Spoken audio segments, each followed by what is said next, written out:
This easy-to-make pickled green mango relish adds a fruity kick to a variety of dishes.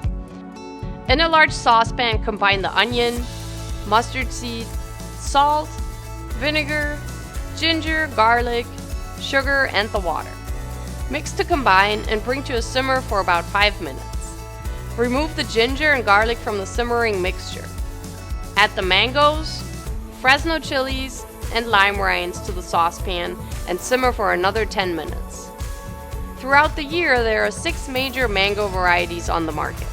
For pickling, the round varieties like the Tommy Atkins, Kent, and Keats hold their shape. When ready, remove from the heat and refrigerate overnight. Taste and adjust the seasoning as necessary.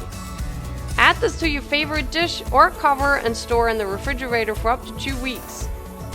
Here's our finished pickled green mango relish.